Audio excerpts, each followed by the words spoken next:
Umar bin Khattab. Umar radhiyallahu anhu juga adalah sahabat Nabi yang mulia, terkenal dengan ketegasannya. Saking tegasnya diberikan julukan oleh Nabi SAW dengan As-Siddiq, Al-Faruq, ya. Kalau As-Siddiq itu Abu Bakar. Setelah Abu Bakar tadi benarkan tentang kisah Isra Mi'raj di Isra Nabi SAW, Nabi mengatakan dia Siddiq, orang yang mempercayai wahyu. Kalau Umar punya julukan Al-Faruq. Faruq artinya membedakan mana baik, mana benar, mana salah. Umar juga termasuk orang yang sangat tegas, tapi tentu Abu Bakar lebih utama daripada Umar radhiyallahu anhu majma'in. Umar bin Khattab ini, Bapak Ibu sekalian, salah satu keutamaannya adalah pernah satu waktu dia lagi masuk ke rumah Nabi SAW, kemudian para istri Nabi lagi bicara dan suara mereka tinggi. Bukan kena tidak santun sama Nabi SAW, tapi lagi ngobrol satu sama yang lain, perempuan-perempuan lagi pada ngobrol. Begitu Umar datang, semua diam. Gak ada yang berani ngomong gitu. Lalu kata Nabi SAW sambil senyum gitu kan. Umar waktu lihat itu, lihat Nabi senyum. Kata Umar, ya Rasulullah, kenapa anda senyum? Semoga Allah membuat anda selalu senyum. Kata Nabi SAW, saya heran dengan wanita-wanita ini. Waktu kau belum datang tadi, suaranya mereka tinggi semua. Begitu kau datang, senyap, nggak ada suaranya. Maka kata Umar, hai musuh-musuh Allah. Umar bilang sama para istri Nabi, hai musuh Allah gitu. Apakah kalian takut kepada saya dan tidak takut pada Rasulullah SAW? Maka kata Ummu Salamah, istri Nabi yang paling tua, tentu saja hai Umar, karena Rasulullah lebih lembut daripada kamu. Umar orangnya tegas, luar biasa gitu. Apa kata Nabi SAW? Wahai Umar, wahai Ibnu Khattab, gara-gara ketegasanmu ini, halal, haram, gak ada main-main gitu kan. Maka ketahuilah, demi zat yang jiwaku dalam genggaman, maksudnya ubun-ubunku dalam genggamannya, demi Allah maksudnya, kalau kau lewat di sebuah lembah, syaitan lihat kau lewat di lembah itu, dia cari lembah lain, karena takut bertemu dengan Umar. Bapak Ibu sekalian, Umar punya kisah banyak sekali radhiyallahu anhu, luar biasa juga kisah-kisahnya. Tapi di antara kisah yang berhubungan dengan keyakinannya adalah beliau pernah, Bapak Ibu sekalian,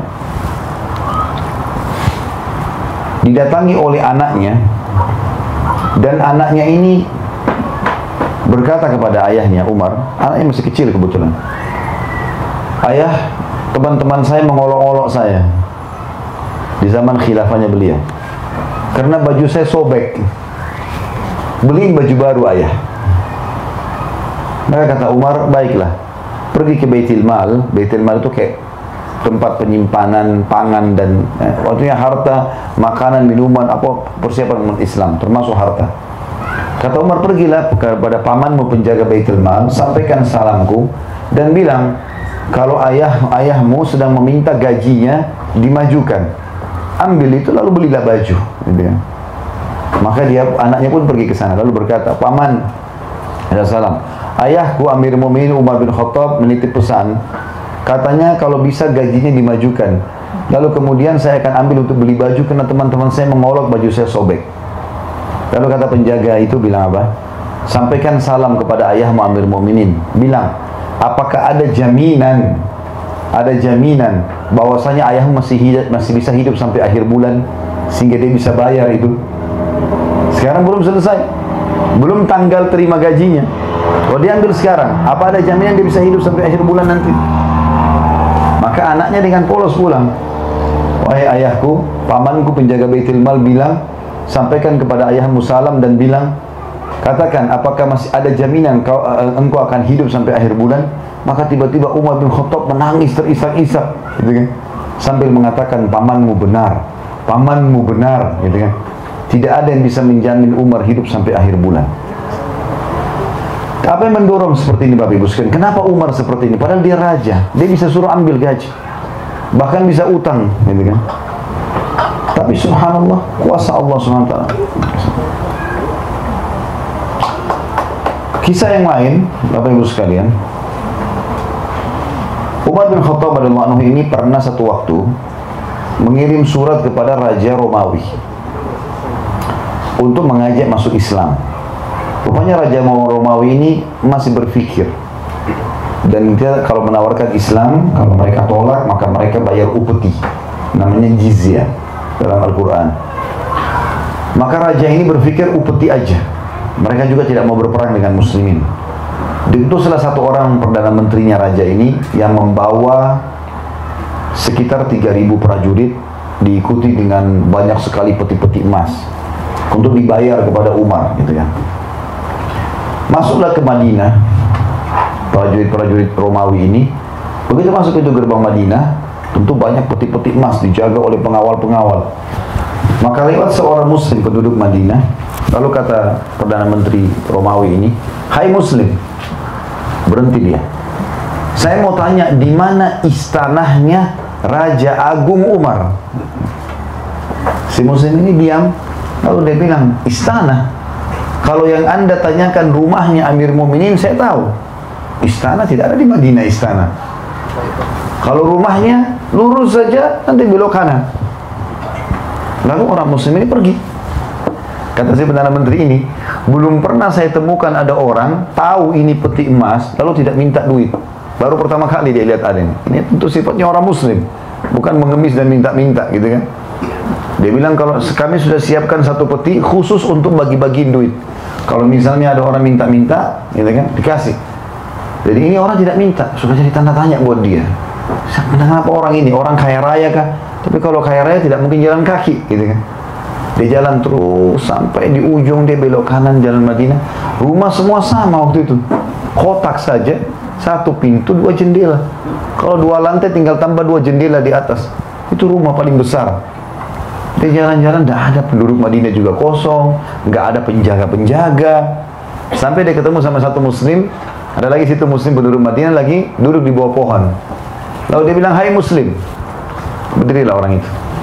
Lalu dia tanya, "Di mana istananya Raja Agung Umar?" Kata si muslim itu, "Kenapa engkau mencari Umar?" Dia bilang, "Ada surat datang Raja Agung Umar kepada raja kami Romawi, mengajak kami masuk Islam. Dan raja kami masih menolak, maka kami membawa ini upetinya. Kami akan bayar." Ya. Maka dia bilang, "Kami mau bayar, mau bertemu dengan Umar." Lalu orang itu pun melihat kiri kanan, dia lihat banyak sekali peti.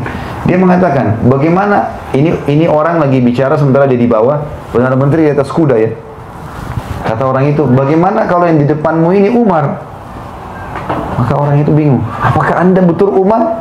Kata dia, "Iya, saya Umar." Turunlah Perdana Menteri ini, begitu menghadap depan Umar, lalu dia mengatakan, "Asyhadu an la ilaha illallah wa anna Muhammad Rasulullah." Masuk Islam. Kata Umar, "Kenapa kau masuk Islam?" Dia bilang, "Saya sudah lama dengar nama Anda, dan saya sekarang baru tahu kenapa orang-orang di negeri saya kalau dengar nama Anda, saya sudah ketakutan." Gitu kan. "Anda di sini ngapain? Di bawah pohon Amir Mu'minin." Dia bilang, "Saya lagi tunggu baju saya dicuci." Umar bilang, dia cuci bajunya sendiri, dia gantung depan rumah. "Saya lagi tunggu kering." Jadi duduk di bawah pohon. "Apakah Anda tidak punya pengawal?" "Nggak ada pengawal. Saya bersama dengan Allah." Dia bilang, gara-gara itu saya masuk Islam. Umar bin Khattab tidak punya pengawal, tidak punya pendamping, duduk sendiri dengan keyakinan bahwasanya dia bersama Allah.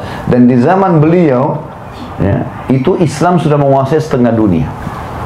Karena tahun 15 Hijriah, utara Jazirah Arab, negeri Syam dan Turki bagian Asia takluk di tangan Umar bin Khattab, yang dikirim pasukan dipimpin Abu Ubaidah bin Jarrah dan Khalid bin Walid radhiyallahu anhum ajma'in. Tahun 16 dikenal dengan perang Yarmuk, gitu ya. Tahun 16 Hijriah diutuslah pasukan ke Persia, takluklah Iran, Irak, Afghanistan, Rusia. Pada saat itu dipimpin oleh Sa'ad bin Abi Waqqas, panglima perangnya Umar bin Khattab, dengan 30.000 orang mengarahkan 240.000. Tahun 20 Hijriah, Umar berkuasa dari tahun 13 sampai 23. Tahun 20 Hijriah, beliau utus lagi pasukan 8.000 orang menuju ke Mesir, dipimpin oleh Amr bin As radhiyallahu anhum ajma'in. Tembus Mesir, Afrika Utara, Mesir, Tunis, Jazair, Maroko, seluruh Afrika, bahkan Spanyol nanti terbuka masuknya Islam di sana. Setengah dunia dikuasai, nggak ada pengawalnya satupun. Apa yang membuat Umar bin Khattab bisa lakukan ini, Bapak Ibu sekalian? Bahkan Umar bin Khattab tidak pernah tidur di malam hari kecuali sudah keliling Madinah, tidak ada pengawalnya, sendirian jalan. Kisah yang masyhur mungkin Bapak Ibu pernah dengar, kalau sudah mendengar alhamdulillah, kalau belum dengar bisa diambil pelajaran. Satu malam Umar bin Khattab pernah sakit 3 hari. Satu hari pernah sakit 3 hari, nggak keluar, dan biasanya beliau keluar setiap hari, lihat orang-orang Madinah kalau sudah ada tidak ada lagi yang perlu, baru dia tidur gitu, sendirian jalan. Satu hari pernah sakit 3 hari, dia nggak keluar. Hari keempat beliau keluar. Jalan terus sambil ke pinggir kota Madinah ada api unggun. Beliau lihat mampir ke sana ada seorang ibu, anak-anaknya 3 orang lagi nangis di depannya. Lalu kata Umar setelah salam, wahai amatullah. Amatullah ini maksudnya hamba Allah, ya perempuan. Kalau laki-laki Abdullah, ya. Wahai amatullah, ada apa denganmu? Dia bilang pemimpin negeri ini tidak adil. Dia nggak tahu kalau ini Umar. Gitu. Kata Umar, kenapa? Dia bilang, saya sama anak saya sudah lapar 3 hari. Jadi 3 hari yang Umar tidak keluar, di situ ada kelaparan. Ya Allahu alam pemimpin kita sekarang ini bagaimana keadaannya negara-negara Islam, ya, yang tidak pernah mau tahu keadaan masyarakatnya. Semoga saja mereka diberi hidayah, ya. Kalau ada yang meluangkan waktu, alhamdulillah. Kan ini tanggung jawab semuanya, kan. Berapa banyak orang yang kelaparan. Umar 3 hari nggak keluar sudah ada orang kelaparan. Dan orang ini sudah langsung memvonis Umar tidak adil. Dia tidak tahu kalau ini Umar. Kata Umar, kenapa? Dia bilang, saya 3 hari gak makan. Lalu apa yang kau masak? Diangkat pancinya, batu. Batu dimasak dengan air. Kenapa kau masak batu, hai ibu? Dia bilang, supaya anak-anak saya mengira saya masak. Enggak ada makanan, mau ambil makanan dari mana? Maka dengan seperti itu mereka hanya kecapean, nangis, tidur. Itu yang saya lakukan selama 3 hari. Maka Umar bilang, baik, tunggulah sebentar. Umar tidak pakai tunggu, langsung ke Baitul Mal. Ngambil gandum, ngambil segala macam kebutuhan, dipikul sama Umar. Ada satu sahabat lagi lewat, lihat, Amir Mukminin, wahai pemimpin orang beriman, raja maksudnya, julukannya Amir Mukminin waktu itu. Wahai Amir Mukminin, pemimpin orang-orang beriman, raja, apa yang anda pikul ini? Mau kemana? Kata dia, ada yang saya pikul, makanan, gandum. Kata dia, baik, biarkan saya bawa. Kata dia apa? Apa kau ingin memikul dosaku hari kiamat? Tidak usah ikut-ikutan, ini tanggung jawabku ini. Orang ini penasaran, diikuti dia. Ini Umar mau kemana? Umar jalan sampai pinggir kota Madinah, tengah malam ini. Ini bukan waktu duhur. Kalau kita kan sekarang siang-siang, tunggu mana kamera baru bisa, ya, diambil gambarnya. Ini tengah malam sendirian. Saya tidak singgung siapapun, ya. Alhamdulillah tidak ada penyebutan nama. Kalau ada yang merasa, bagus lah. Tapi yang jelas Umar ini tengah malam, bawa pikul sendiri. Mau dibantu pun sama pegawainya, temannya, enggak. Kau mau tanggung jawab, mau beban dosa, mau nanggung dosaku hari kiamat, diikutin sampai tiba di sana. Umar enggak pakai banyak ngomong, pancinya diambil, dibersihin, dimasakin sama Umar dengan tangannya sendiri. Sampai selesai masakannya sudah, dimakankan ibu itu, dikasih anak-anaknya, sisanya gandum 1 karung dikasih.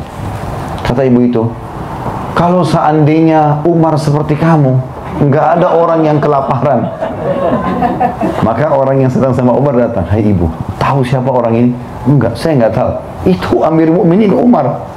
Gitu kan, langsung dia pun minta maaf, bukan saya Amir Mukminin, saya tidak tahu, saya sudah dengar keadilan anda segala macam. Kata Umar, sudah enggak masalah. Itu Allah sedang memperingatkan saya dari lisan kamu. Tapi tengah malam mau ngurus orang ini enggak gampang, gitu kan. Sampai pernah di zaman khilafahnya Umar, di siang bolong, lagi panas. Madinah kalau lagi panas 55 derajat, panas sekali, ya.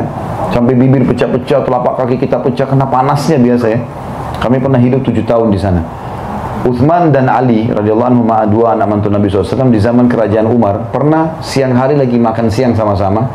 Waktu mereka mau bubar dari makan siang, gitu kan, lewat lagi panas, saking panasnya mereka tutup wajah mereka dengan imamahnya, sisa imamahnya, gitu kan. Lalu mereka lihat dari jauh ada orang yang sedang ngumpul-ngumpulin, tarik-tarikin unta yang sedang lepas, kambing yang sedang lepas, sampai di tangan kiri kanannya banyak. Kata Utsman kepada Ali, siapa orang siang-siang bolong begini mau ngurus-ngurusin ini nih? Unta-unta, dan ini kelihatannya bukan unta dia, karena unta-unta yang lepas dipegangin sama dia, ditarik, kambing dikumpulin banyak, sampai banyak di tangan dia talinya semua. Kata Ali, saya juga tidak tahu, ayo kita lihat, mungkin kita bisa bantu. Begitu mereka dekat, mereka lihat Umar radhiyallahu anhu. Umar enggak tidur siang, enggak apa, ngurusin unta-untanya sama kambingnya masyarakatnya yang lepas, dikembalikan ke rumah masing-masing. Siang hari bolong, gitu kan. Dan sekian banyak kisah yang luar biasa berhubungan dengan Umar radhiyallahu anhu ini.